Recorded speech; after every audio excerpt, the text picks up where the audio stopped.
What's up, Podcast Nation? This is Drew, aka Aren't You Funny, for those of you that know me on Twitch.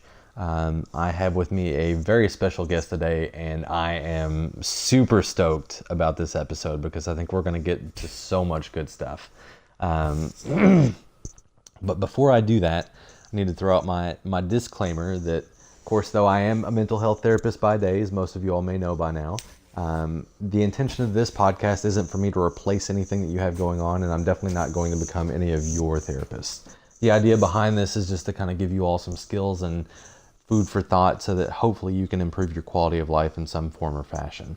So, if you are in a crisis and you're like, you know what, I'm just really thinking about hurting myself or ending my life or anything along those lines, then I would love to be a source of support for you.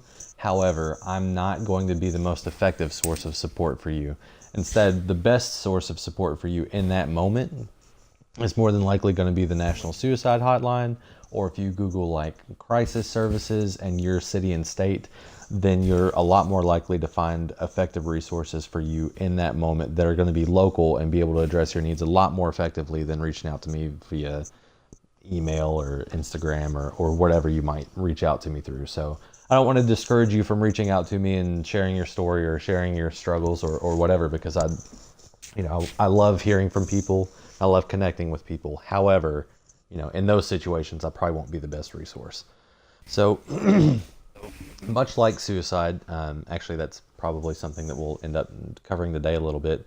Sometimes we're going to be covering really difficult topics because life is tough sometimes. And so sometimes it may be a little bit too difficult for people to digest. And if that's the case, then I totally respect that. And I don't judge you at all if you feel the need to bow out of an episode. However, along those lines, sometimes being able to make it through that content and hear that content can really affect you in a positive way and kind of like vicariously share a struggle and then overcome it together. So I encourage you to try and stick it out, but I totally have no qualms or hurt feelings if you decide that you need to skip the episode for whatever reason.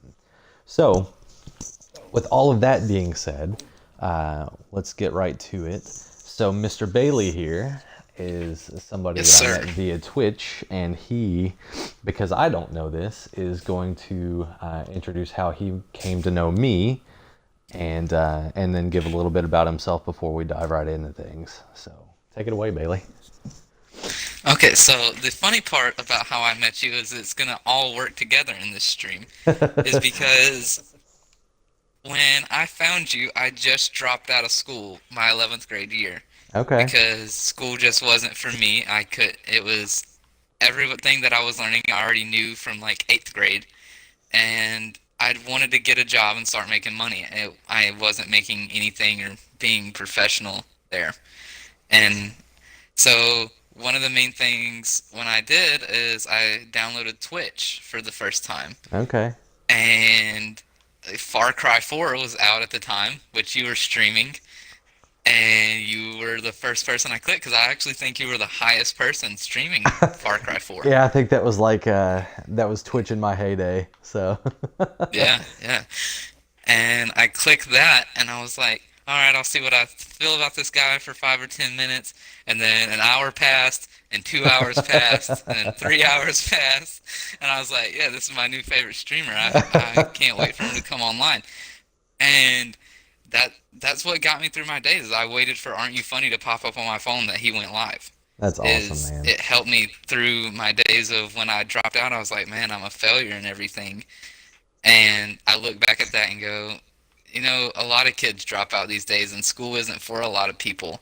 Yeah, And not to sound like a cocky jerk, but I went and I got my GED, and I got the degree I wanted, and now I make more than teachers, and I make a lot of money with what I absolutely. do. Yeah, So I don't, anybody that drops out of school or anything, don't feel like you're a complete failure because you're not. Some of the smartest people in the world dropped out of high school. oh, Some of the absolutely. smartest people in the world didn't even go to college. So Absolutely. I agree anyway, 100%. yeah, that's how I met you, and we've been best friends ever since. Absolutely. Yeah, and I honestly had no clue that you had any of those struggles going on at the time. I was just like, I was just some random dude on the internet chilling and playing video games. I So didn't want to be the depressed little girl that just bumped into your sure, stream and was like, nah, "Hey, give me attention your first day I met you." nah, I totally respect that. I mean, that's cool Twitch etiquette and everything, but like this is the first time I'm hearing this as well, so it's really cool to hear that feedback instantly. So I had no clue that we had that kind of Yeah, relationship I that mean, early. exactly. And it's crazy to think that Twitch brought us here. An online Absolutely. website brought us Yeah. to being great friends. I mean, would I call you at least 2 or 3 times a month for advice? Not Absolutely. in just a, Yeah. hey, I want to make this business deal or something. Not in even a like, hey, I'm depressed thing. Because Mm-mm. I don't use you as a therapist, but more of a Right. like, hey, you have the adult advice I need for a 20-year-old kid. Yeah. Well, not, and it's funny because a lot of the things recently that we've talked about, like, it just so happens to have lined up with stuff that I've consumed recently, like the Gary Vee podcast or something along those lines, where he's like, "Yo, get out and get on your grind and do your stuff," and I'm like, "Hey, you're asking this exact advice that Gary Vee's been giving. Like, let me throw this on you real Yep, quick." So that works out perfect. that's Um, right. but yeah, and I think we've. I wouldn't necessarily go so far as to call myself a mentor or anything, but it definitely seems like we've kind of fallen into that. Like, yo, we're struggling here. We need to get some real talk going real quick and figure out what's Yeah, going and on in I life. call you because you don't cupcake anything. You don't sugarcoat it. You don't Yeah. just sit there and go, well, yeah, that's going to be a great idea, and then you turn to your wife and go, man, he's so stupid. He doesn't know what he's doing. Yeah. No, I would definitely not do that to you at all. I respect you way too Yeah, much for that. yeah, exactly. So, so, go ahead and we'll do it at the end as well, but go ahead and tell everybody a little bit about like your current life and about your current venture, just so that we can kind of get an idea of the Bailey that we're about to hear about versus the current Bailey in your life right now. Oh, you there? Did we lose you? Maybe his controller disconnected. We'll give him just a second. He might not even know I can't hear him. So while we're waiting for him, essentially, the way, as far as I know, what he's doing currently, he is involved in an awesome project that I'm going to shout out real quick while we're waiting for him to figure out what's going on. Is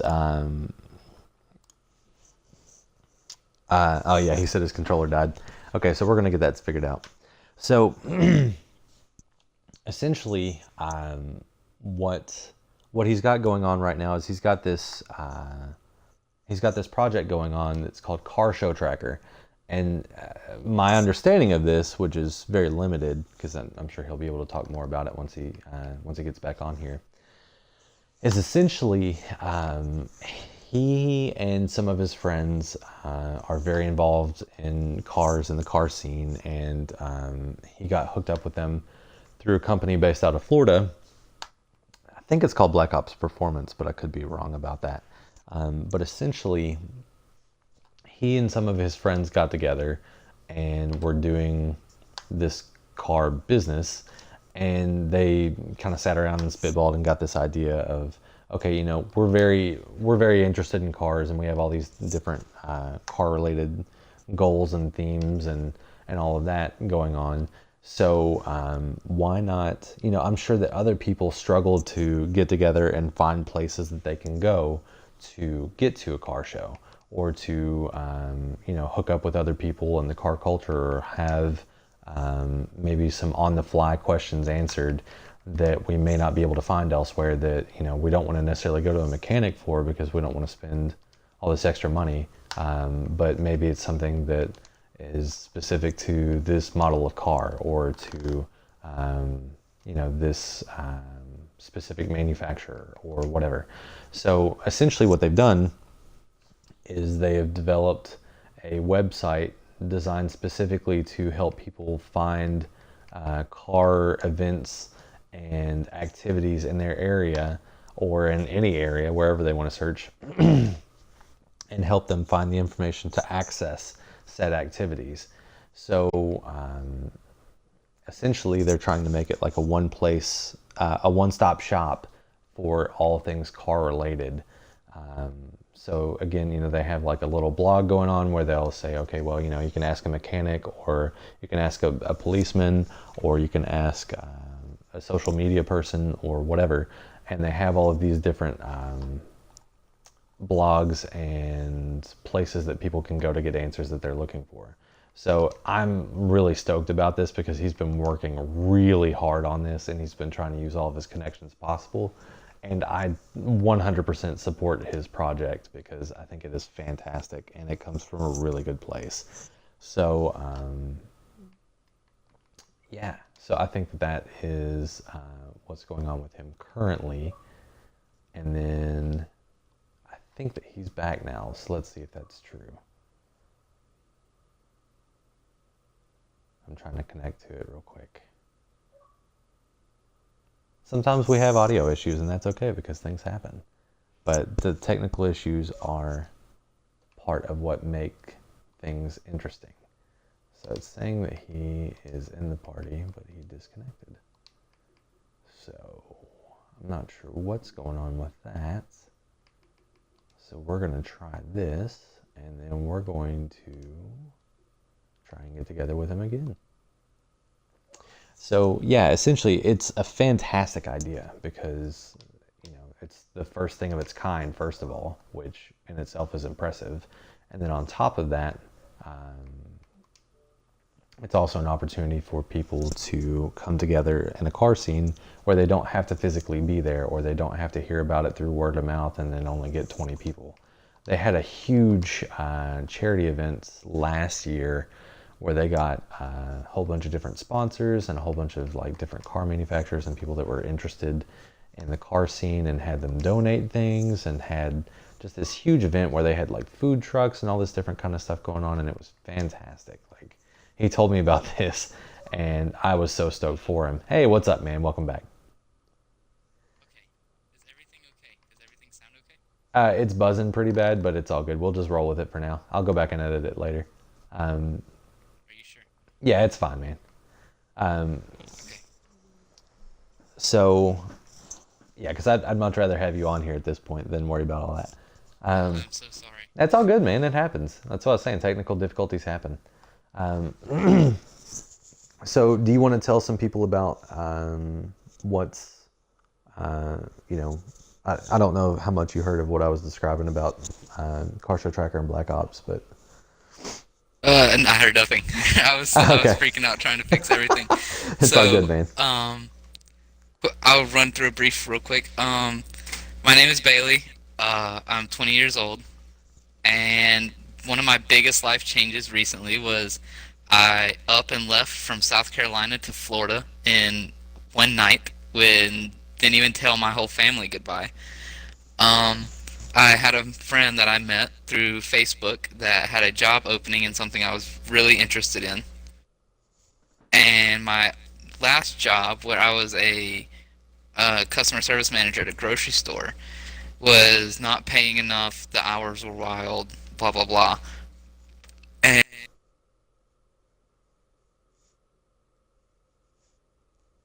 Uh-oh, I think I lost him.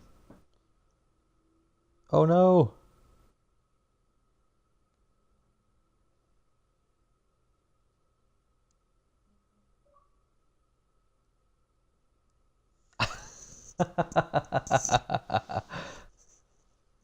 Hey, can you hear me? hello? Yeah, I can hear you now.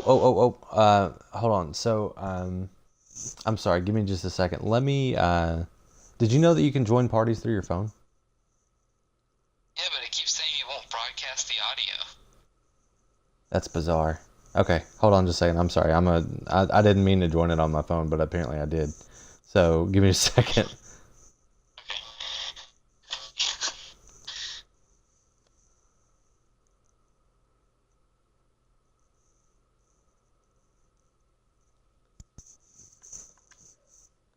Sad face indeed. You're just struggling tonight. We are, man. We're I'm just struggling. struggling. No, you're fine, man. I can't broadcast through Discord. Hold on just a second. Change audio device.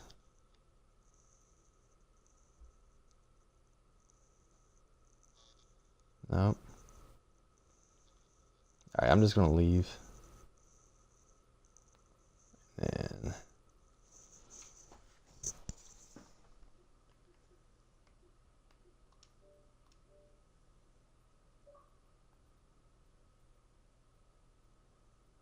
there we go. Okay. So, Okay. so if you join through your phone, it won't be broadcast? Let me try. So you know what? We're just going to sort out some technical issues, and I'm going to chop this And then we'll right restart up. this. Yeah, I'm going to chop this right up, and we're just going to start from Bailey introducing his blurb, because I don't want him to have to repeat the whole like how I met you story. So we're just going to roll with it, and we're going to see how this works, and we're going to try some stuff, because we're going to troubleshoot for the next time, damn it. We're going to make this work.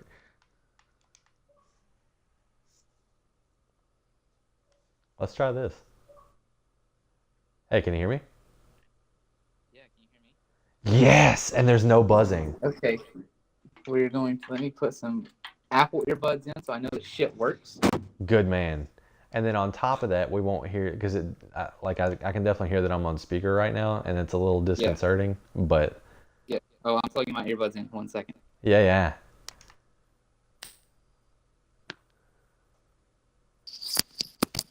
Dude, if this works, I'm gonna slap how's myself in the this? face. Is this okay? Yes, I don't think it's necessarily changed it yet though, because go to tap the audio thing on your party controls, and then change the audio device to earpiece. Party controls, change audio device. And see if How's that. Yes, that is crisp. Great. And there's not a whole lot of extra noise. Oh my god, this is fantastic. All right. Okay, let's try this again. All right, so this is the for real guys. This is the for real podcast. This only happens now. for me and you. That's okay though, If it because was you know anyone what? else, this shit would be vanilla ice. It would be. They Well, would have the red garden out for someone else. You know, we're not all pro level streamers though, so you know sometimes we gotta That's right. we gotta roll through things and just try to make it happen. All right, so again, I'm gonna go back and chop this up. YouTube, I hope you're enjoying this raw clip right now, because you just saw some Mac Daddy shit of like troubleshooting on the go, because that is how we roll. Okay, we roll through That adversity. is 5-second troubleshooting. That is Absolutely. 6 different headsets that I went through in the past 2 days. So that was some Mac Daddy shit. I hope you all truly appreciate the effort that Bailey just went through to make this happen. That's how much he loves you all and how much he loves me. So that's how we roll right now. So with all of that being said, let's get back into the podcast. So let's uptime this shit so that I can at least know where I'm editing to a little bit and be like, all right, well, we fumbled through it here, but yeah. So before I get into that, Stubbs, thank you so much for being here and entering the Lurkverse. I appreciate your face, and I notice you, senpai. So, Bailey. Yes, sir.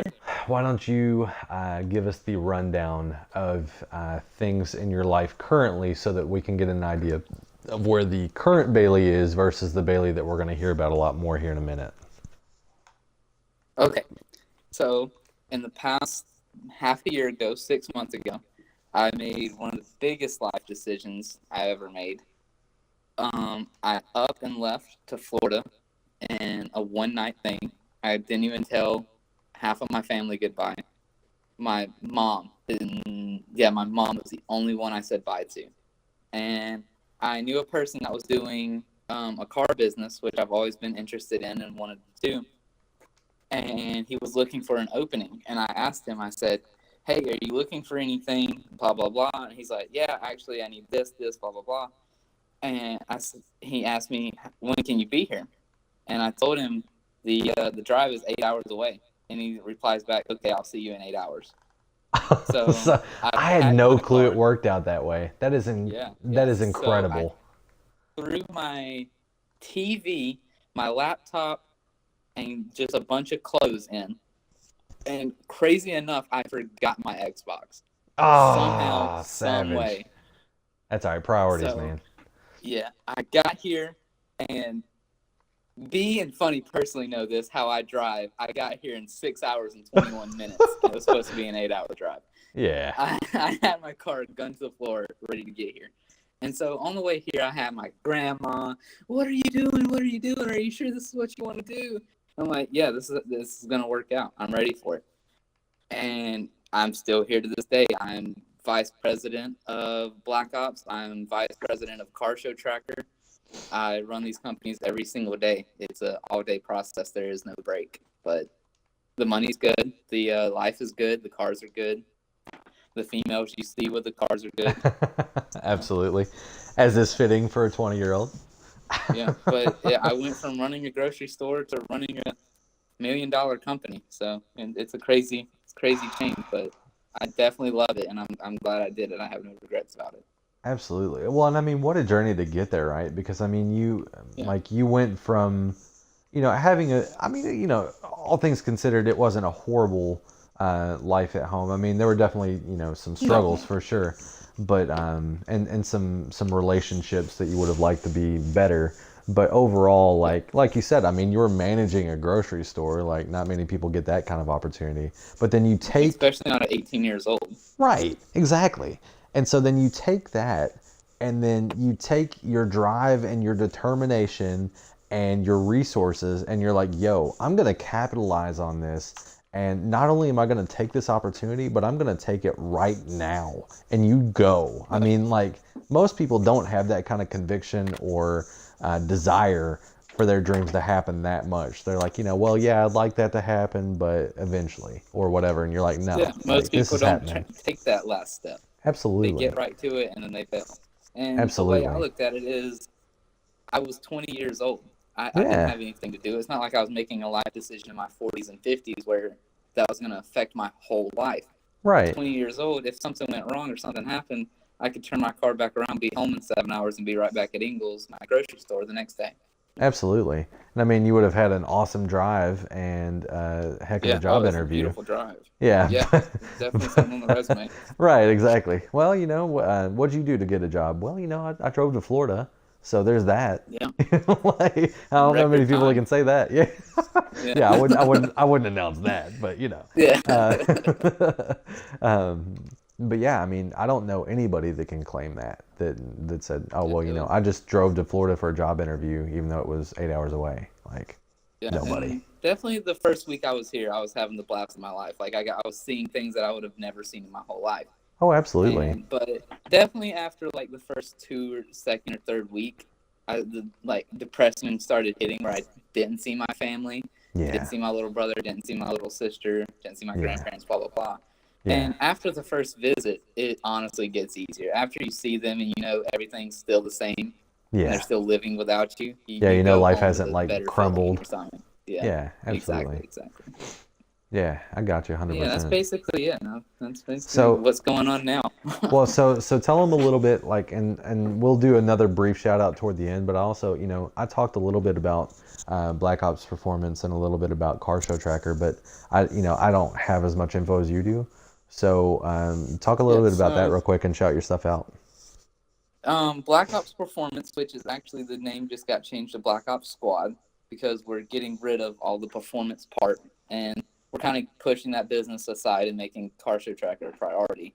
Okay. Black Ops, we import Japanese cars that are on the right-hand side, like GTRs and Chasers and cool stuff like that. Like, a lot of cars you'll never see in your lifetime. A lot of cars you absolutely. won't see for another 25 years until they're allowed to come into every single state. Yeah. But that's kind of getting pushed to the side right now. Our main focus is Car Show Tracker, which is a website that tracks every single car show in the United States. And that is being a huge impact in my life. It is crazy the amount of people I've met over it. Absolutely. And it's given me traveling abilities. Like in the next month or two, I'll be in Texas, California. My passport is in the works right now, so I can go to the UK sometime this year. Woo! And it's crazy. So I'll be traveling a lot this year for this this website. So yeah, my man Bailey is making some moves big time. Trying. Absolutely. So basically, yeah, Bailey gets because of all the struggles Bailey's gone through and because of his decision making and what he's decided to do with his life and so on, he's now afforded himself the opportunity to become vice president of a company. And he's also, on top of that, kickstarting a huge program online that has infinite potential. I was telling them a little bit about how you're trying to make it like a centralized hub where, they have a blog space where you can ask a mechanic or you can ask a police officer or you can ask, I mean, it's just all that different stuff. The things you can add and things you can do is just unlimited. There's Absolutely. no stopping once you get rolling. Absolutely. I mean, there's crazy ideas we have in far, far future of like where you get on the website and you build your car as like a little animation. And Absolutely. if you say you're going to that car show, your car rolls up to a garage and sits with the other people that are going to that car show with their little animated car. I mean, that's going to take money and years to develop with a program like that, but the thoughts we have, we'll do it. We'll do it. Absolutely. But right now, and that's just like, ridiculously impressive to me, man. Yeah. Like just what me and you talked about months ago on the phone is like, it doesn't always have to be car show stuff. Maybe in the future it can be bands, it can be concerts. I mean, I actually had a meeting today and the guy had a website that tracks the best beer in the world. It's a beer radar. Okay. And so, I mean, it's just limitless. Everything's limitless. You can do anything you want with it. I mean, you got to have deep pockets because these people that code and develop aren't cheap, but yeah, absolutely. We'll get there. Absolutely. Well, it's a slow process that you take step by step. Absolutely. Well, obviously I don't have a whole lot of reach right now, given that the podcast is still up and coming and whatnot, and getting used to being formulated. But maybe somebody will find you through the podcast too. Who knows? Yeah. Who knows? You never know. Absolutely. I had someone come up to me because they see me wearing the shirt in Publix. Absolutely. And wanted to know what it was about. So I mean, you never know who's going to talk to you that day. Absolutely, 100%. So, I guess now for the purpose of the podcast, and now that people know a little bit more about you, tell me a little bit about. Actually, before we get to that, I just realized something. So I realized that we should probably define what we're actually talking about so that people have some idea of what to expect here. So I know I kind of briefly mentioned it, but I don't want to just be like, all right, well, we're just hopping right into it. Like, you're getting into unknown waters here. Essentially, Bailey, in talking to him previously, has talked to me about how he's dealt with depression and how he's dealt with a lot of family relationship issues, and how that's definitely shaped who he's come to be today and the driven individual that you hear sitting in front of you now. But the things weren't always the best for Bailey. And so ideally what we'll be talking about today that will hopefully have some impact for you in some form or fashion is that, he's gone through depression and he's gone through family relationship issues. So, and when we talk about depression, I think it's important to differentiate between like, oh, I'm sad today, or I've been sad the past couple days, versus real depression. And so real depression, as far as how I define it, and Bailey can feel free to speak up and say if he defines it differently for himself. But essentially, it's more than just like, oh, I felt sad or I feel sad these days or for this time period. Depression, as far as I'm concerned, is like not only feeling sad, but feeling sad, more often than not through, if you think of like a week snapshot, it would be like 4 out of 5 days, or 4 or 5 out of 7 days, or it would be incredibly intense to the point where you just have no energy and you don't feel like getting out of bed and you don't feel motivated to do anything. And maybe you've even thought about killing yourself or hurting yourself or something along those lines. So it's more than just like, oh, I feel sad today. And I wanted to specify that for the purpose of this podcast because, everybody experiences depression differently, but that's kind of how I conceptualize it. And so Bailey can talk more about his specific experience. Yeah, and the thing that gets me is depression is a very serious thing. So when people joke about it, it kind of upsets me about it. And when people go on their Facebook and go, "My mom took away my iPhone. I'm depressed. I hate my life." Yeah. That stuff gets to me because there's a lot of people going through this world with a lot of worse stuff going. And depression isn't, like you said, just being sad or mopey. It's laying in bed for 22 hours. Yeah. Getting up to pee and then getting right back in bed because you have no motivation to do anything else. Yeah, or absolutely. You sit there and these thoughts go through your head as, hey, you know what? Would anyone care if I actually just put a gun to my head and just pull the trigger? Would anyone care? And Absolutely. when your own head says no one is going to care, do it, and you go for that, that's when you've hit the peak. That is when, in my personal opinion, that's when you need to reach out to someone. Absolutely. Because I know everyone has a thought of, should I kill myself? Everyone has that thought. At some point everybody hits person. that. Yeah, exactly. And when you hit that point, you need to reach out to someone. Don't be afraid to talk to someone about it. That's why people like me and you are here. We're absolutely here to help people. We're here. We put our social media out there because, hey, you want to message us? I'll guide you on the right path. Yeah. Personally, I can't be a therapist for you like you said, but I'm gonna make sure you get the help you need. Absolutely. Right there. And it's also people that these kids these days go to school and get bullied and everything. And I read on Facebook where a 13-year-old kid killed himself because he was being bullied. Yeah. That the principals and teachers and stuff shouldn't be letting that happen. And I know I'm going to sound horrible, but bullying's going to happen. I don't care about everyone that's saying, "Oh, we're trying to stop bullying." You're not going to stop bullying. Right. It's not going away. Some kid is still going to push someone into a toilet or smack them around or steal their lunch money or whatever goes around in schools these days. I'm getting old, so I don't know. It's not like how it is anymore. They spray each other with water guns or whatever. I don't know, but right. You have to teach your kid that, and most parents these days teach their kids of, hey, run to the principal when you're being bullied, blah, blah, blah. And yeah, that works, but sometimes that kid is going to have to step up for himself or he's going to get ran over his whole life. Yeah. You have to make sure you remember that you're still a human being and that you don't want to be treated that way. So you need to step up and push yourself forward and go, you know what, this is the day that Jimmy John's not going to push me into a locker today. This isn't going to happen anymore. Yeah. And what? Oh, go ahead. Go ahead. No, you go ahead. I'm good.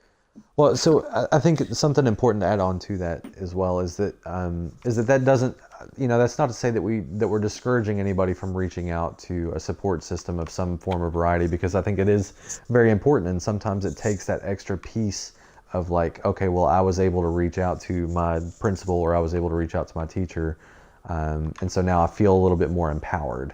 I think what Bailey's talking about on a little bit more of a deeper level is valuing yourself as a human and saying, okay, well, I'm worth something and I don't deserve to be trampled on this way, so I'm not going to allow it to continue to happen.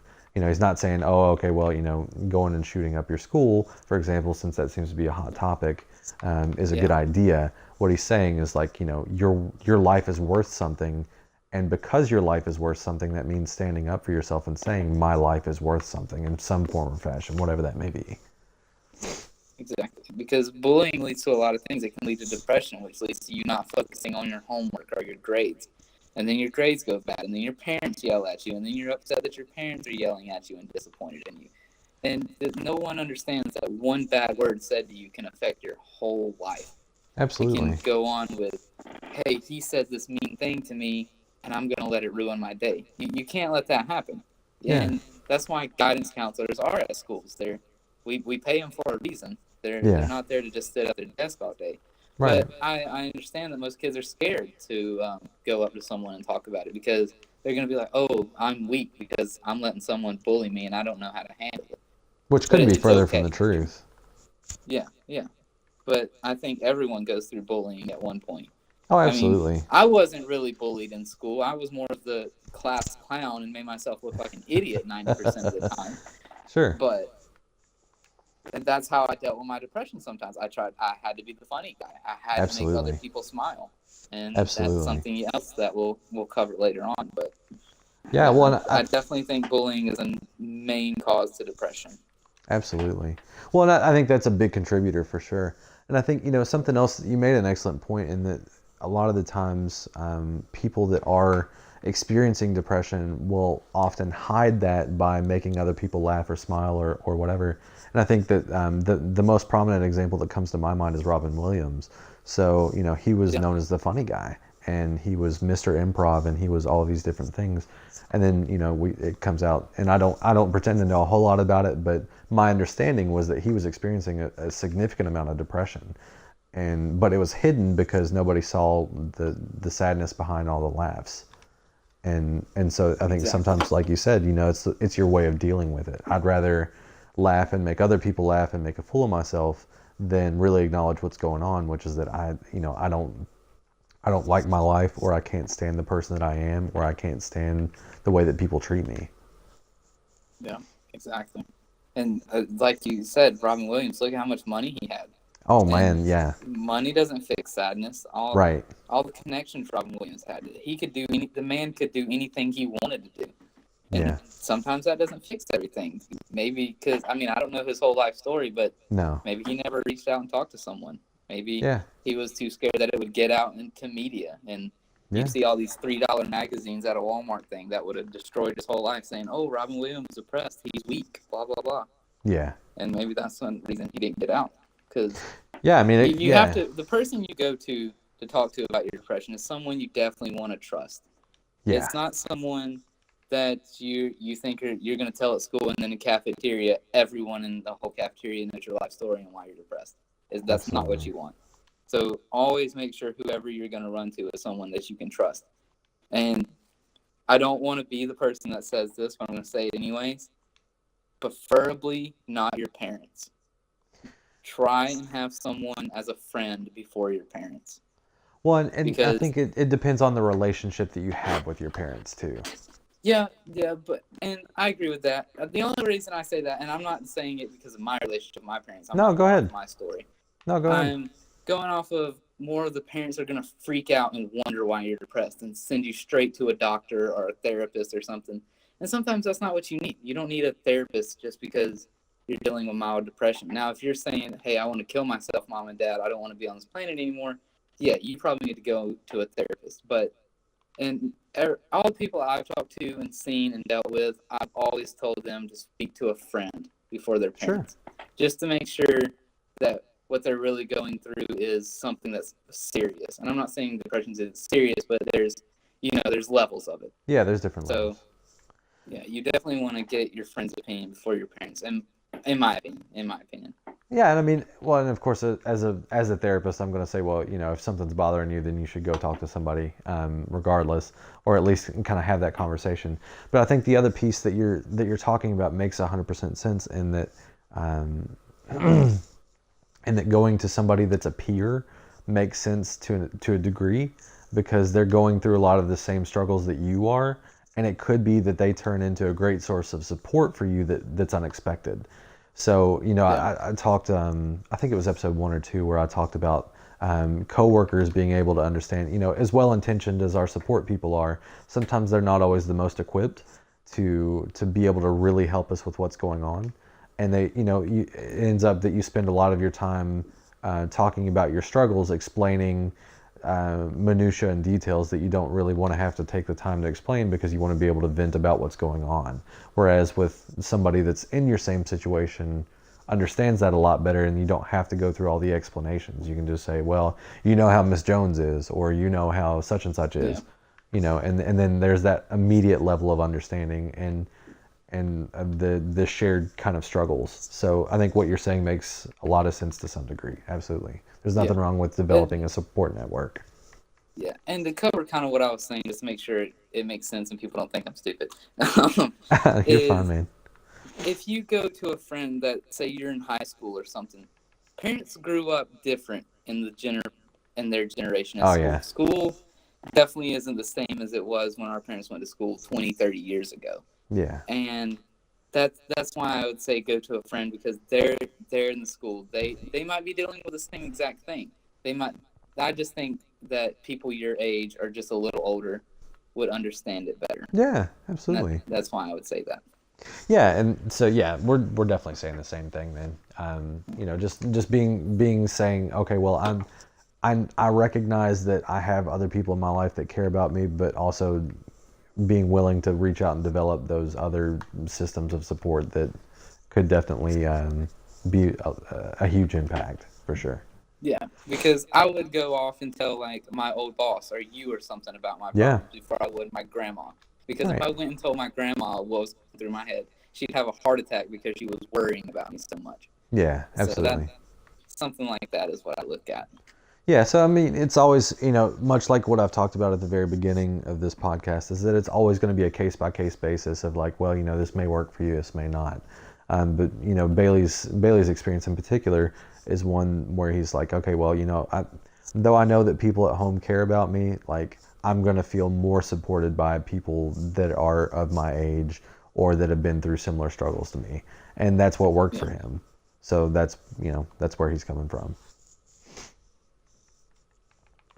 So, with that being said, um, you know, I know that you mentioned wanting to talk about some family relationships. So, do you want to start with that, or would you prefer to start with the Yeah, family depression relationships and would be middle good. school? I think family. We'll start with family because I think that'll Okay. help lead into the depression. And Yeah, well, what about this? We'll do it: the family, the middle school, and then the depression. that sounds Then I can whatever start works off for how you. my family was, and then we'll kind Yeah, of try and make it some kind of order. Who knows? We'll figure it out. we'll That's make it okay. work. Yeah, absolutely, Yeah, we'll make it. We've made everything else work today. absolutely. But anyway, yeah, my family was. My mom is a huge impact in my life. My mom is the person I grew up with. She was the twinkle in my eye, I guess you could say, from the Yeah, first part. My dad wasn't there much, or that I remember. Like, him and my mom have been married for, I don't know, 28 years, something like that, forever. But my dad he's a very quiet, non-emotional person. He yeah, doesn't have that bond of, hey, son, how was your day? Or, I don't get an I love you text or, hey, how are you doing from my dad every day. Not like yeah, my grandma or my mom. And that's how it's been my whole life. Is he'd come home from work or whatever, and it was never, hey, how are you? And that always bothered me because I watched all the other kids that like in their backyard play baseball with their dad or something like that, play catch, and I never had that. So I kind of had to do without. And I never had a father figure in my life for a while through yeah, my middle school until middle school. And there was a man that was actually one of my basketball coaches, and I still email him to this day about my life and everything that's going on. And he was my first father figure, man figure in my life that helped me guide through a lot of things. yeah, And but anyways, my grandma was there, my aunt was there, and my mom was there through basically my whole life. My dad and grandpa and great grandpa, they were distant people. They were just growing up weird. They were growing up as quiet, just non-emotional people. They yeah, they just didn't. It was like they were born without a heart, kind of deal. And yeah. I hate to say that, but it's true. No, just keep your head down, And do what you need to do, take care of your daily stuff, and don't get into yeah, your emotions. yeah. I got you. And my dad was a very hardworking man. He always made sure we had a roof over our head, we had food. He definitely made sure we had anything we ever wanted. But money doesn't buy happiness. Yeah, And I mean, not saying I'm not grateful for having a roof over my head and a place to sleep every night and power and internet and everything, absolutely. but it was But definitely you need hard more than growing that. out without him. Yeah, Yeah, yeah. And a father is more than that, than just paying bills and going to work. yeah, But my mom and grandma helped me push through it, and it wasn't until like when I was 12 or 13 when it hit me hard, where it was like they would be trying to do stuff with me, and I just didn't want it. yeah, I wanted to make him happy. I wanted to do something to make him say good job. and I Sure. could never pull it off. Even the day I got promoted to a customer service manager at a grocery store, it was how much money are you making? Are you going to be able to move out soon? That kind of thing. It wasn't Yeah. hey, I'm proud of you. I'm so happy you got this job. Blah blah blah. It was all And super practical. yeah, it was okay. Cool. You got a promotion. You need to work more anyways. You're getting older. It's time to move out. Blah blah blah. Yeah.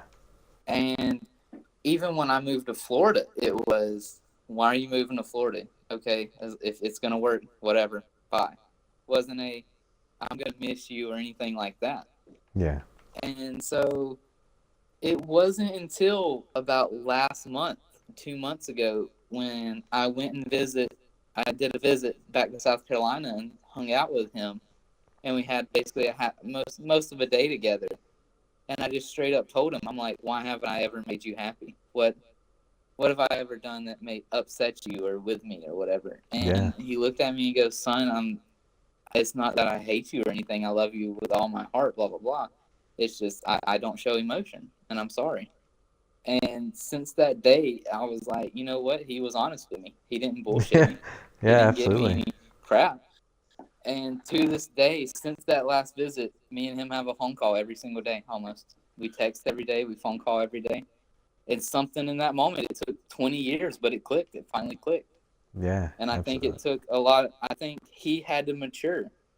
Yeah. And I had to realize it. And I think once I moved out and it finally clicked that I was gone, it helped him realize that, hey, you know what? He was a great kid. He never snuck out at night. He never did drugs. He worked 73 hours a week at Ingles. Yeah. He was never home because he was always at work. He paid every single one of his bills. He brought a respectable paycheck home. He took care of Parker and my brother and sister every day. I always made sure they were happy. Yeah. And at that moment, it was finally a bond with us. And Absolutely. I'm glad it happened. Well, and dude, let me just tell you, like, that takes a serious brass set of balls to be able to put yourself out there like that with your dad, you know, especially with all the struggles that you've had. Like again, I'm learning things about you today that I've never learned before, and that I just was actually talking to B earlier today, and I was like, I'm nervous, and she was like, why? I'm like, because there's some things I've never even talked about to anyone. There's been some personal stuff, and she was like, what are you going to talk about? And I was like, hell yeah, I am. I'm going for it. We're going for the strike. Dude, I appreciate that so much. Like I really had no clue, but you know, again, similar situations. So it wasn't like my dad was emotionally unavailable or anything, but he and I definitely had a difference of opinion, and much like you, I think I just decided one day, I was like, you know what, like, I don't like this. I don't like how things are. I need to do something about it. And like that point that you made earlier, I value my life and I feel like I'm worthwhile. Yeah. So because nobody else is going to be able to advocate for me the way that I need them to, I'm going to do it for myself. And when I decided to do that, it completely changed everything. And because of that, I actually have what I would consider to be a pretty good relationship with my dad. But it took a really long time to get to that point, and it took a lot of awkwardness. But I did decide to put myself out there, and that was the biggest difference maker. So I love that you did that, and I appreciate you sharing that so much, dude. Like Anytime. That's awesome. Yeah. If my dad ever listens to this podcast, a huge respect to you, Dad. You're my favorite. Absolutely. I'm glad we're doing a lot better. But absolutely. Anyways. Absolutely. 100%. And yeah, and again, you know, any stories that we may share on here or anything, like, it's no disrespect to anybody, because, you know, it's just what we were going through at the time. So I think, you know, that's something to keep in mind. Without my dad, I wouldn't have the work drive that I have today. Absolutely. He's the hardest working man I've ever met in my life, and that's the major thing I respect him for. Absolutely. He's the reason I get out of bed, because I want to be just like him in a work way. Yeah, absolutely. You want that drive, you want that determination, you want things to pay off, you want that work that you're putting in to mean something. Exactly. So when I'm 50 years old, I'm not doing a job. I'm sitting on a beach somewhere with a little drink with an umbrella in it. Absolutely there. I'm retired. Absolutely. Absolutely. Love it. Love it. So yeah, so middle school, or is that what yeah, we're going please. into? Yeah, transition away, my man.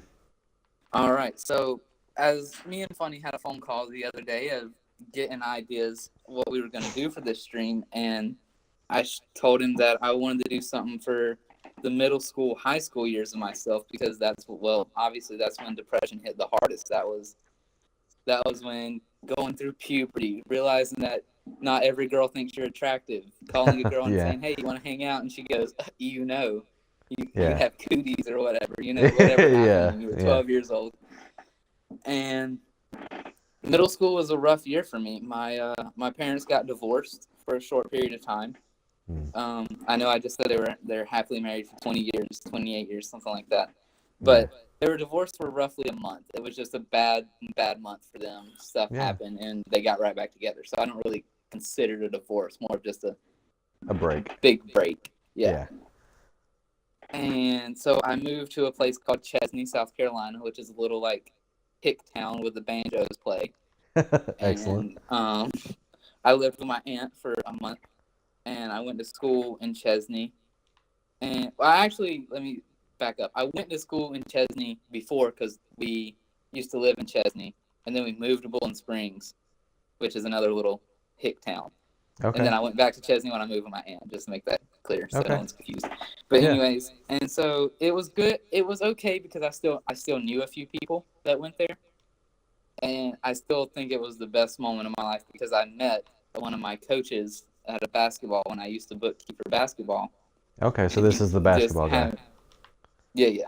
Okay. And having him still pop up on my email every once in a while, it's an incredible feeling to know Absolutely. someone that you met 9 years ago is still asking how you're doing. Absolutely. And it's weird that he was a grown man. He was 32 years old, and I felt like I've grown up with him, and he grew with me. Absolutely. He learned how to talk to people more, and he's just a great all-around guy. I won't give any too much personal information about him. Yeah. But he's a great guy. And he helped me with a lot, but when my parents got back together, we moved back to Bowling Springs, so I lost that. I wasn't in his class. I wasn't in his social studies class. I didn't go to basketball stuff and everything, so he wasn't there. He was a phone call or an email, and that it was hard because it's like having your best friend, and then boom, you're just email It's just buddies. gone. Yeah. And so when that happened, when I moved back to Bowling Springs, I didn't remember too many people because I went to Bowling Springs in like kindergarten through second grade. So that most of those people grown up and you don't even know who they are anymore. They're not the people that played rubber ducky or building blocks with you. Yeah. And so that was a hard transition for me, and that's when I honestly think my depression got very, very serious because I felt like I had no one. I had no friends. I didn't even know if my parents were going to stay together. I was like, okay, I'm going to get happy here and find people, and then boom, we're going to move again or something like that. Yeah. And at the time, my little sister was like 1 year old, so I had her to take care of. I had Parker, my little brother, to take care of and be around, and they helped me with a lot. But you don't want to be sad in front of your siblings because they were already dealing with enough. My parents were fighting constantly. Money was an issue at some points. There was a lot of stuff in the house that wasn't happy. When you came in that house and you walked through the front door, you didn't get that home feeling. You got that feeling when you're in a bad motel and you're just there for the night kind of feeling. Yeah. You're just ready to get out of there. Yeah. That was that feel that I got every single day when I walked into that house. And it took a lot for me to find someone, and then I finally found a group of friends that were amazing. I couldn't ask for a better group of friends. They're still blow up my phone here to this day. And what's so weird is like 3 of them are in Florida right now for spring break, but I don't even get to see any of them because of work, and they're like 3 hours away. But anyways, Yeah. So they helped me push through that depression of, hey man, what's going on with you? Blah blah blah. And it was the first time I got to open up and say, my parents are doing this. My parents are fighting about this. And they didn't really understand it until they stayed the night one time. And my parents were just screaming at each other and stuff. And they were like, oh, wow, this is what you deal with every night. This is like, yeah, this is what I've been telling you. And, yeah, I've been trying to explain this. Yeah. And and that's what made them realize, dude, you can't live like this. This is horrible. You can't study for school or focus on your homework or anything. I mean, it was so bad I couldn't even focus on playing Call of Duty on my Xbox 360 because Yeah. they were too busy yapping away. Yeah. And at that point, I started just hanging out with them more and more. I was barely home. I honestly never home. Like, stayed at my friend's house for 3 months straight without going home. Okay. And it helped me because I got close with their parents. Their parents guided me and talked to me, and a lot of that helped me. And to 2015, there was a day I was at home, and it was just fighting and fighting and constant fighting. And I had a few rough days at school because I was making bad grades, and you could tell the kids in the class were like, dude, how are you failing this class? This is the easiest class. And it made me feel so stupid. Yeah. And it was just one day, a cold day, and I just couldn't take it anymore. I was like, this is it. I'm done. I text my best friend, hey, basically, I love you, dude. Thank you for everything you've done for me. I'm sorry. I got to go. This is it. Yeah. And I popped a bunch of pain pills and just random pills that were in a thing. It was like 12 different pills. And all I remember is waking up with like 12 people standing over me, throwing me in the back of an ambulance. And they did a stomach pump and everything, and told me that if I would have got to that hospital 20 minutes later, I would have been dead. Jeez. And then we would have never met. My best friend, yeah, I know. And my best friend called my other best friend, and him and his dad drove over to my house. And still sitting, to be honest, as they were knocking or beating on, please open the door. Your son just tried to kill himself. Yeah. And they're like, what are you talking about? And there I laid in my bed, unconscious, basically. And I came home, and it just started a whole new life. I know this sounds horrible, but it started a whole new life for me. It refreshed. It was basically a big refresh button. Yeah. And it was needed. Yeah. I think I needed to hit that rock bottom to get to the top. And after that, I told myself, you know what, I'm going to go to a doctor. I'm going to talk to someone. And then shortly after that is when I met you. And I got a good job at Ingles, and I had a few bosses that were really supportive of me, kept me under their wing, made sure that my head was straight in the game. Absolutely. And honestly, that's why I think I got so many hours and got moved up the food chain, is because the harder they worked me, the happier I was. Yeah. The more my mind stayed clear and focused on that job. Yeah. And the more distractions you had, the less you had to worry about all that other stuff. Exactly. Yeah. Yeah. And so after that situation happened, my parents kind of got the idea. They were like, okay, we need to change something. Something has to change right now because I'm not losing my son. Yeah. And so they got better. We talked. We sat overnight and just had conversation. And me and my mom connected more. And my dad he just didn't understand it. And I still to this day, I don't think he ever understood it. Yeah. And he didn't know what was going on. And I don't think he knew how to handle something like that. He's never had something like that happen in his life.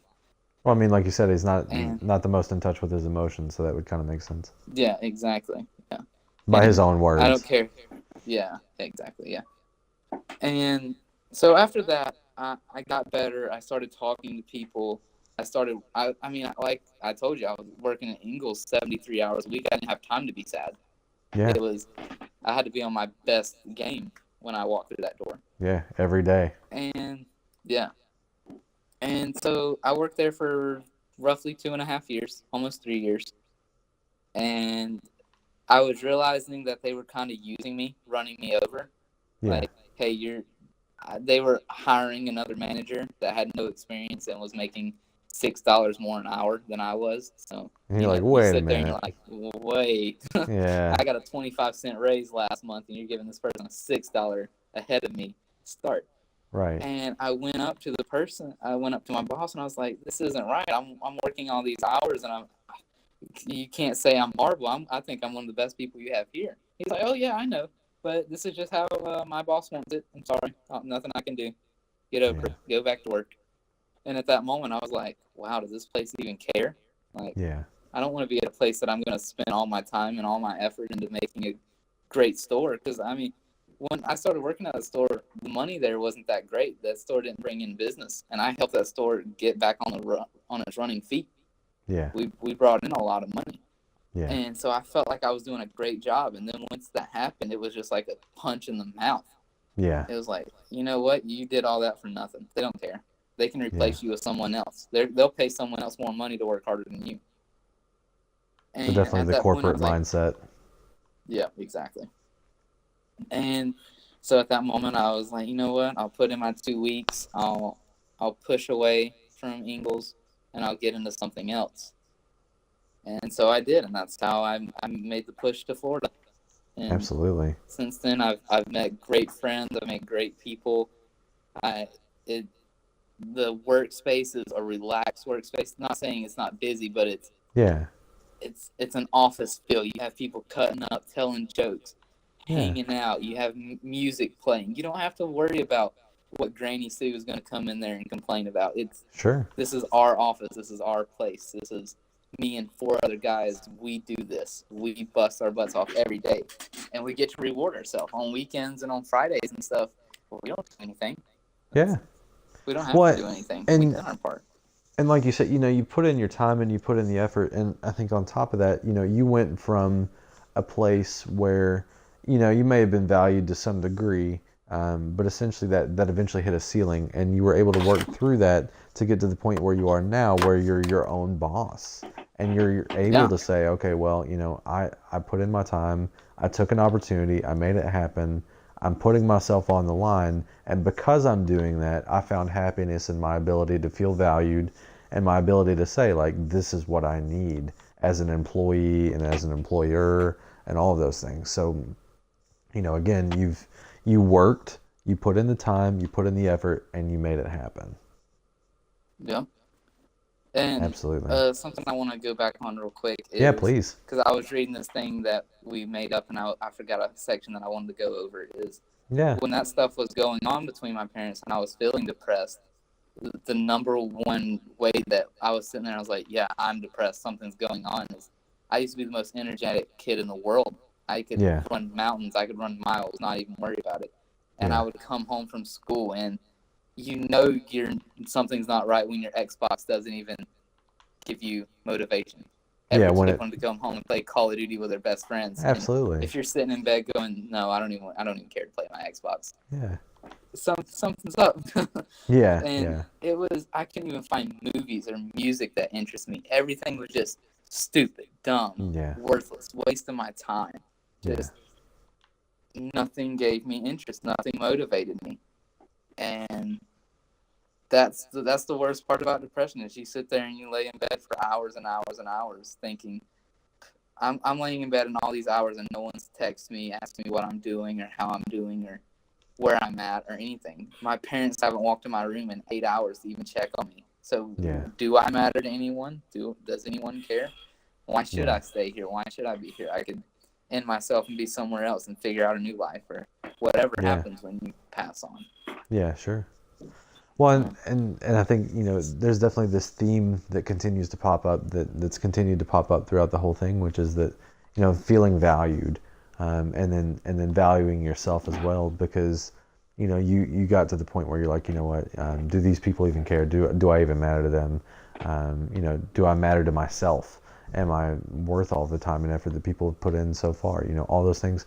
And those are all normal things to wonder about. But it gets to the point where it becomes like almost an obsession, and it becomes, like you said, this thing that keeps you up at 3 a.m. where you're like, good grief, like, what is my life worth? What am I trying to do? Am I even providing any value for anybody, much less myself? Can I take pride in what I'm doing at all? Can I say that I'm a human being? All of those different things. It's a sick addiction. You sit there and you get worse and worse. You want to see how low you can go.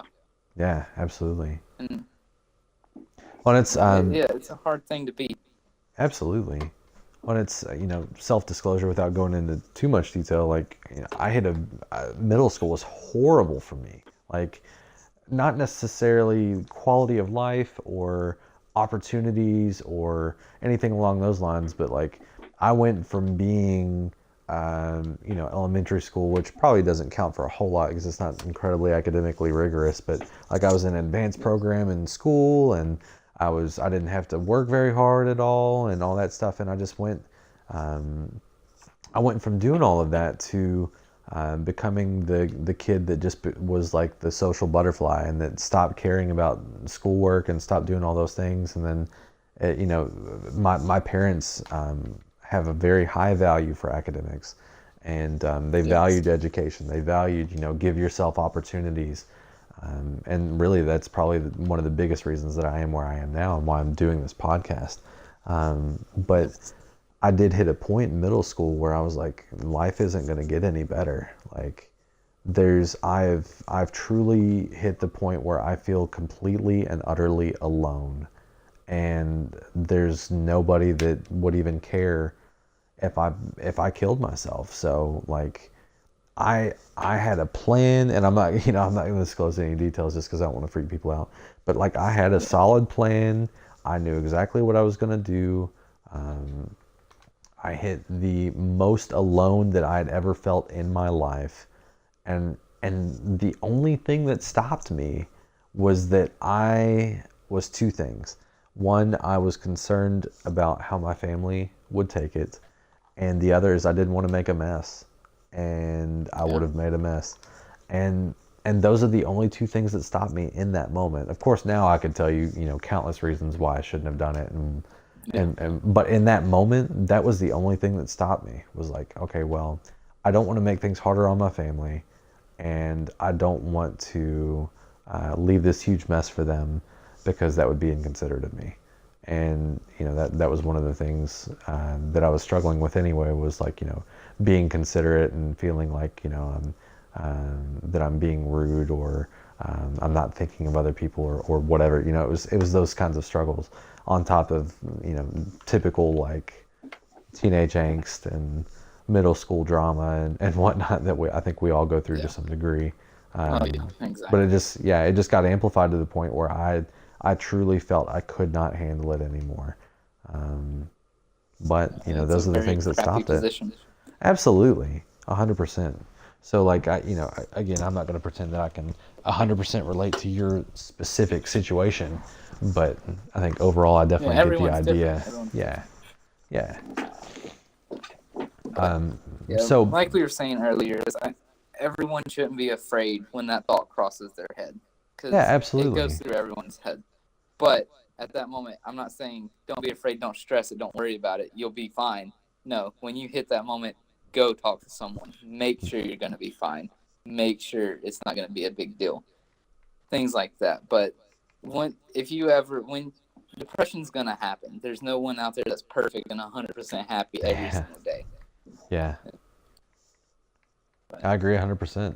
Well, and I think something that's really important that I think both of us have kind of mentioned without putting specific words to it, that I think is important to highlight here, is that we all hit a point where we consider what our life is worth and what our life is going to be.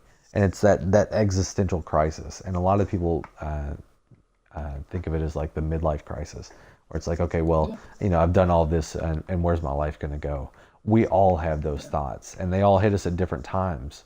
And so sometimes facing that can be incredibly crippling, and it can be almost disabling to the point where you're like, I can't even function. I don't know what to do. And what if I don't like the answers that I'm getting? Then what? Yeah. And so I think, like you said, being able to push through that and say, okay, well, I know that I can reach out to these people, or I know that I can do this specific thing, and this will be a game changer for me, or this will be a difference maker for me. And being willing to face that, again, it's not going to be incredibly comfortable, and it's not going to be like, woohoo, I'm so glad I did that. That was the best experience ever. But being able to make it through that and say, okay, well, I know, first of all, I know who cares about me, because these people were there for me when I needed them. And on top of that, being able to make it through that level of struggle is incredible. And I think that's something that a lot of people don't necessarily want to give themselves credit for, but it makes all the difference in the world, because you contemplated your entire existence and you found something that was worthwhile because you're still here. That's right. And I think that's something that is, like, if that doesn't touch you in some form or fashion, I don't know what to tell you. Like, Yeah. I think one other thing to cover is make sure you have one good friend. yeah, Don't go out there and chase people that you want to be friends with. Don't go Yeah. out there and try to be friends with the cutest cheerleader or the football head honcho or whatever. yeah. Well, for these Because purposes, if yeah, you want to do that, yeah, cool, but not for these purposes. yeah. But never chase a friend. Make sure you have one person that cares about you as much as you care about them. Absolutely.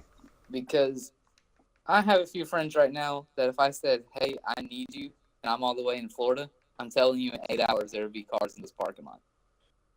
And Absolutely. there's people that wouldn't even would live next door and wouldn't even come help me move a couch that say they're my friends. Yeah. The way I would say it is, your Facebook friends would help you move a couch, but you need friends that would help you move the body. Yeah, absolutely. Absolutely. 100%. Yeah, and so again, just to kind of relate this back to things that I've already touched on, just so that we can, I can show the application here. So one of the things that I talked about very early on was return on investment. So essentially it's, okay, so I've got all of this effort that I put in, or I've got all of this level of interaction that I'm putting in, and am I getting that back? Or am I getting enough back to make it feel worth it?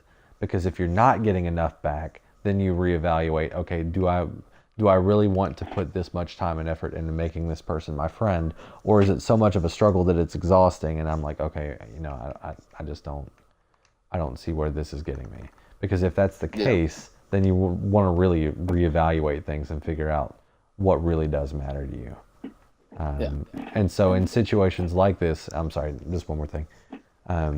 But in situations like this, where you really are hitting that depressive state and you really are hitting that emotional rock bottom, that's when you find out who those people are that really do matter and that do give you that return on investment. Exactly. Just like for what I went through, there was 4 people standing over me that were my best friends. That's once you see that, then you know who's real and who's not.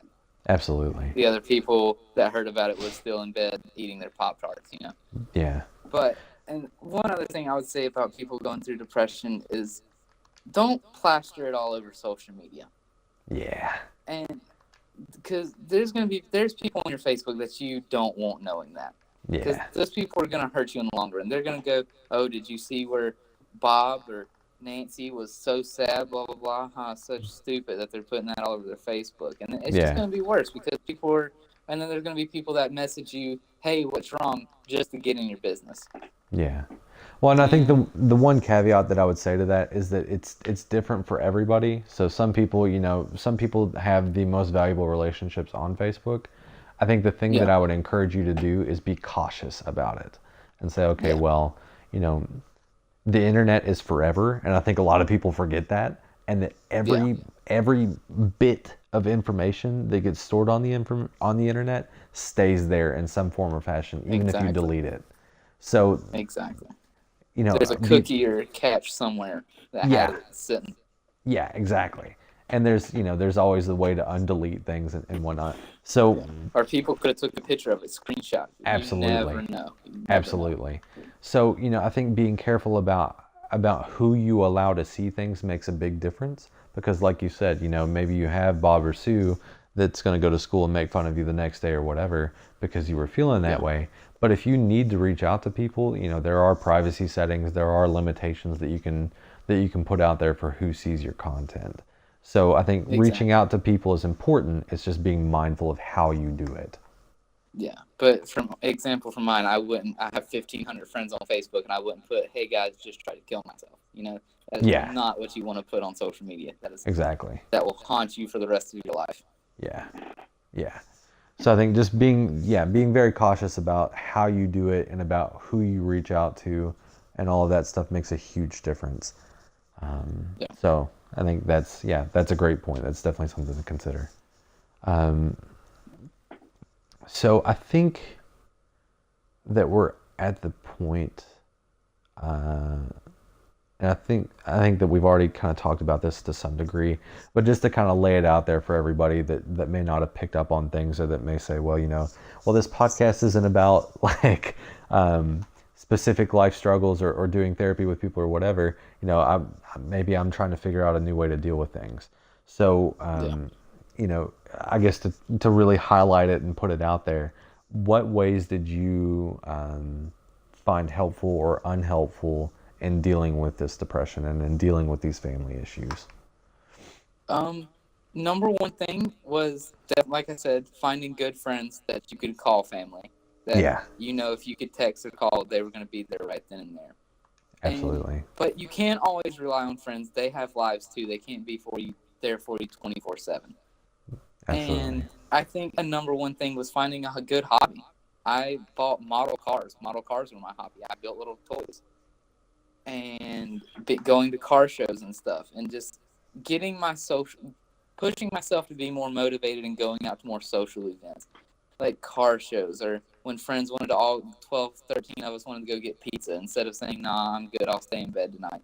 No, you push yourself, you go out there, and you try to have a good time. You enjoy yourself. And that's something else that helps is, I wouldn't say trying to fake smile, but if you lay in bed every single day and go, you know what, I don't even care if I'm just going to sit here depressed, it's just not going to magically go, you know what, you're undepressed. You have to get out there and push yourself and go, you know what, I'm not going to let this defeat me. I'm going to go out there and I'm going to have a good time with my friends today. I'm going to go out there and build this car or work on this car, or my friends need me as much as I need them, and I'm not going to let them down by just laying here in this bed being a sad person today. Yeah, absolutely. And it's something don't get me wrong, it's something you don't get over or just jump to one day. It takes time, and you have to push yourself, and you have to move slowly on trying to get out and doing things. But just don't let anyone talk you down or make you feel like you're not important. Every single person in this world is important. Every single person in this world has a meaning of life, or you wouldn't be here. So Absolutely. If you ever need anything, my social media is blaughter on everything. So if you ever need anything, I'd love to guide you on the right path. And I know Funny would do the same thing. Absolutely. And it's just, it's hard to get over. I'm not going to sugarcoat or anything. We both know depression is one of the most difficult things to get over. Yes. It's very hard. And for you, and yes, when you get over it, it doesn't go away. It still lingers sometimes. You still wake up some mornings and go, you know what, I don't even want to get up today. Who cares if my company falls under? It's not going as I planned. Something didn't go my way this day. Screw it. I'm not going to do it. And absolutely. You have a beautiful family. You have a good job, but you still have your bad days. Oh, absolutely. No one's perfect. No one comes home every day just jolly up and shining, a bright star. Right. Everybody has their days where they just don't want to get up. Yeah, absolutely. And it's not as bad as it used to, but you still have to push yourself. You can't be beat. You can't let that little black cloud just overwhelm you and go, no, you're not doing anything today. You have to tear that little cloud apart and go, you know what? Yes, I am. I'm doing it. Absolutely. Please try to stop me. Come at me, bro. Exactly. Yeah, exactly. Yeah, and I think that's a great point. And that's actually, so, when I'm working with people that deal with depression, that's one of the things that I always tell people, because it actually, research supports it. Like, if you sit there and you decide to do nothing, and then you continue to feed into doing nothing, the thing that will happen is that you will then do nothing, and then you will just continue to sit and wither away and become a lump on the bed or on the couch or whatever. But if you push yourself and you say, you know what, yes, this sucks, yes, this is incredibly uncomfortable, no, I don't feel like getting out to do this, but I know that if I'm going to do this, there's the potential that it will help me. It makes all the difference in the world, because you've already taken the first step is the literal first step out of bed is the hardest. Once you've done that, the rest of it, it'll suck, but you can get past it. That's right. You go take a nice shower, you put on your nice outfit, Absolutely. and you walk out there and you own that day. You make it your day. And again, like Bailey said, it's even not put your necessarily... phone away. Absolutely. Yeah, I mean, do Put what it you away need for to a do. few hours. Yeah. Go do something. Well, and like Bailey said, it's not always going to be sunshine and butterflies and rainbows. Like, even if you do that, it's not necessarily going to mean that all of a sudden you're magically happy and depression never bothers you again, and you can just say, oh, okay, well, I'm fine, it's whatever. Like, you're going to have tough times. Like, there are days where you're definitely going to feel like doing absolutely nothing, and you're not going to do anything. And that's okay. I think the important thing to consider with it is that you don't let that become a recurring theme. So it's not something that keeps coming back where you're like, okay, well, I didn't do anything yesterday, so I shouldn't do anything today either because I don't feel like it. That's when you spiral into that downward path of, okay, well, put yourself right back on that boat. Yeah, exactly. You do not want to ride that, because that is where things get ugly really quick. And Exactly. yeah, and it is not fun. And then that's when you start having those like, okay, well, what's my life really worth here because I'm not doing anything moments. And that's not fun. But, like Bailey said, it's one of those where it's like, okay, well, I'm willing to take this first step. I'm willing to go out and put a smile on my face, even if I don't mean it. And then it's eventually getting to the point where it's like, fake it until you make it. And then That's right. you do make it. Exactly. So, I actually used that today. It was the fake it till you make it in my meeting today. Absolutely. See, I love this guy. You just walk out and, like, example for the website is, it's not the best website out there right now, but you go out there and you tell everyone it's the best website. Well, I mean, it's the only one. Absolutely. So it is the best. It's the only one. Well, I guess so. Yeah. Absolutely. So yeah, I think that's one of the biggest things for sure. And I think one of the other things that you mentioned that I feel is worth highlighting in this is that one of the things that you did that worked for you was drowning yourself in work and giving yourself some sort of distraction. And not only a distraction, but one that you found meaningful. So you wanted to be able to make money. You wanted to be able to provide for yourself. You wanted to be able to do these things. And so because you started making that happen, then you were able to provide value for yourself, and you were able to kind of wrench yourself out of that depression because you were doing things that were meaningful to you and were a distraction from the depression. Yeah, that's true. And I'll even use an example for me, you, and probably everyone in the chat that's ever used Twitch. If everyone that starts out on Twitch, you don't start out with 1 million viewers. You don't start out with 1,000 people watching you. No. For the first few months, you sit there by yourself and talk to yourself. Yeah, pretty much. An occasional viewer that tells you, "Hey, you suck at this game," and they leave. yeah. But yeah, and you seen this first class. I backed out of Twitch because it saddened me, because I was like, man, this isn't working. Yeah. And it was something that matured me. I needed to see that and go, you know what? These other people aren't backing out. And B can back me up. She's been streaming for a year, and she's not at 9 million viewers. And she still pushes it every single day that she can. And Absolutely. when me and her were talking, it gave me a thing. I was like, it's totally right. Who cares if you have 2 or 3 viewers? If you want to do it, you go out there and you do it. Well, and that's 2 or 3 people that care about your life that wouldn't have previously. Yep. And without it, like, if let's say you were streaming and a month in you had no viewers and you gave up, boom, me and you would have never met.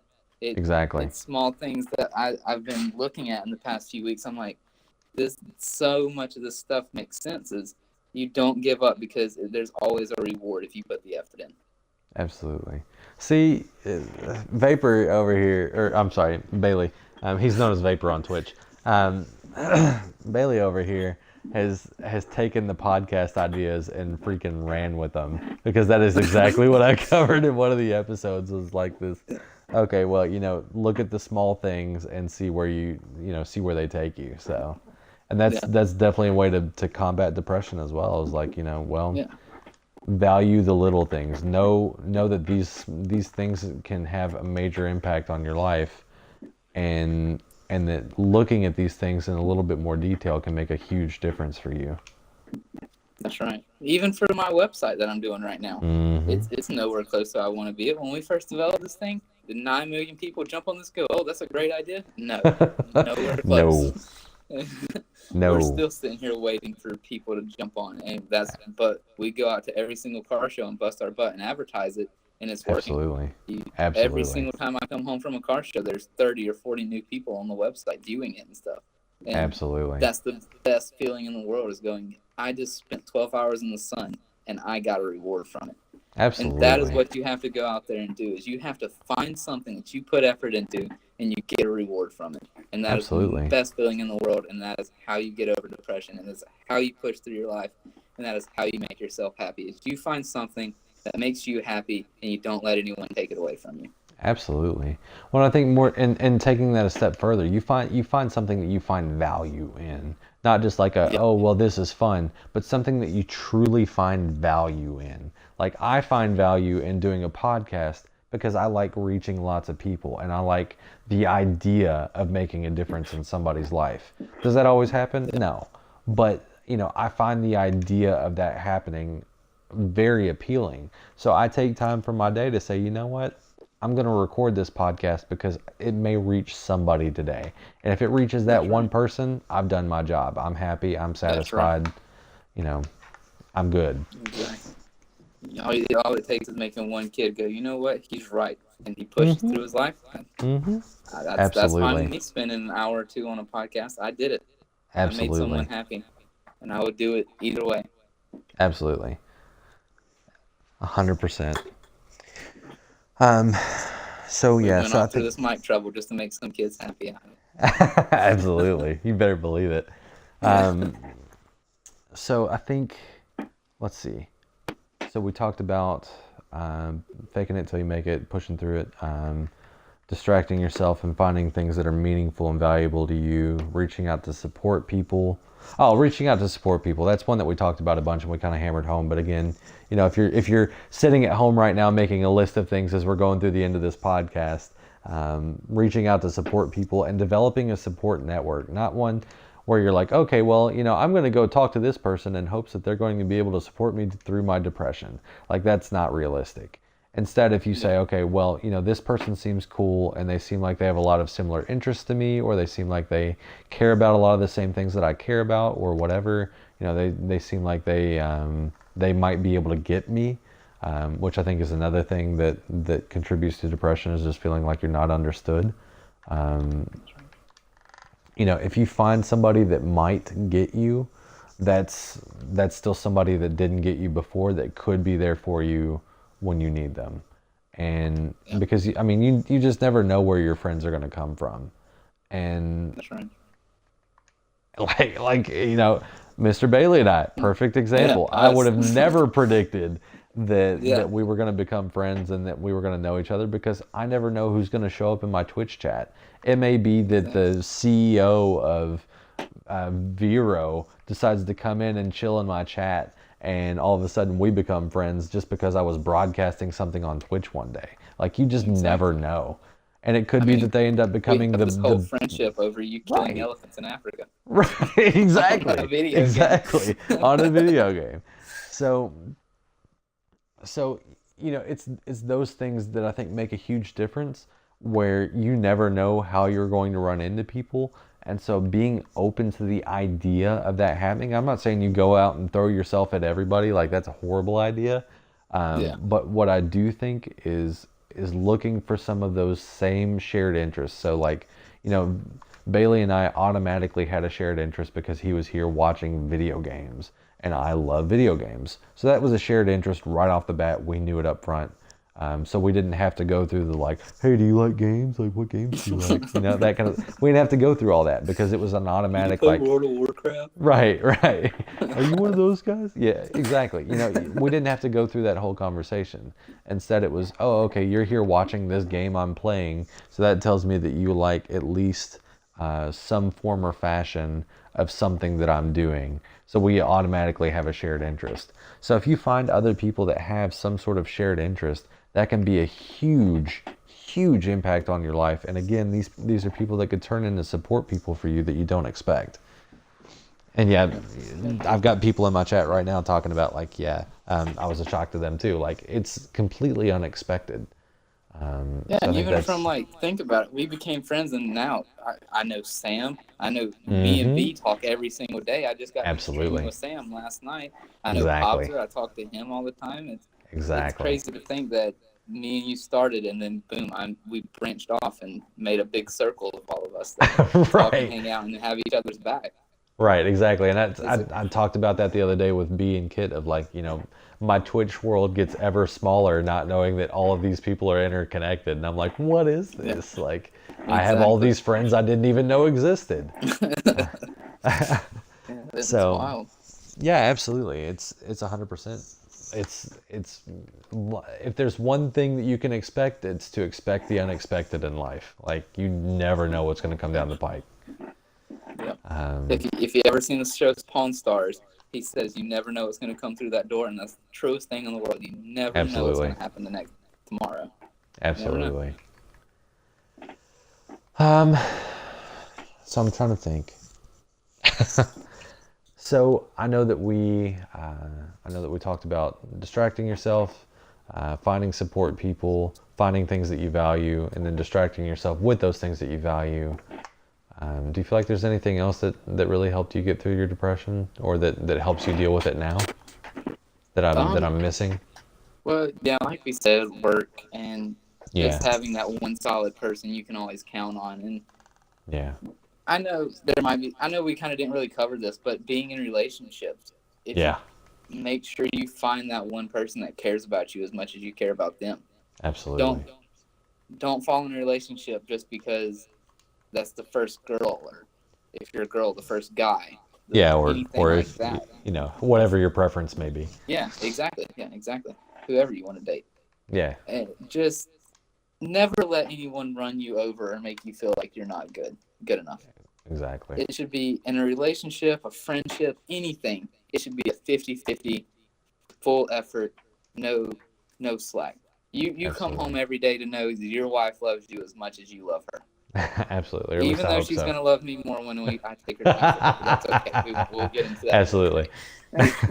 Absolutely. Just like B only loves me because of my dog. Absolutely. I mean, your Shiba is pretty awesome. I'm just saying. But yeah, yeah. In all seriousness, like I really do think that makes a huge difference. Like finding those people that provide you some form of value and some form of meaning makes a huge difference every day. And not even necessarily interacting with them on a daily basis, just knowing that they're available makes all the difference in the world. Exactly. And just like my boss was actually telling me the other day, he's told me, he goes, think about it. You have 1,500 friends on Facebook. How many of them people do you actually know? Like Right. 10, 20? Right. The other ones are acquaintances. Those thousands of people aren't going to be at your doorstep helping you if you call them. Absolutely. And just for people out there that, like what we were using for the Robin Williams thing. Yeah. He was a big known person. He had a lot of people, but apparently he could have, but apparently there wasn't someone there that he couldn't just go to his 9 million fans and beg for help. Right.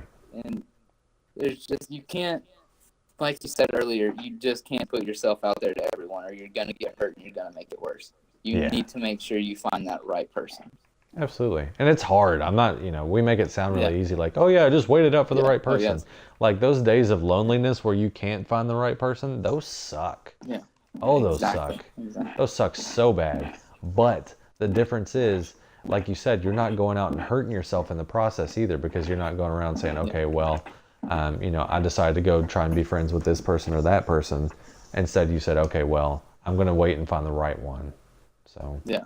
You're not sitting there begging for a friendship. Absolutely. It's just like me and you. Golly, a month into us knowing each other, you knew my life story. We trusted each other pretty quickly, because I think we connected pretty quick. we knew we had good intentions for each other. We knew we weren't, you could trust me, I could trust you type deal.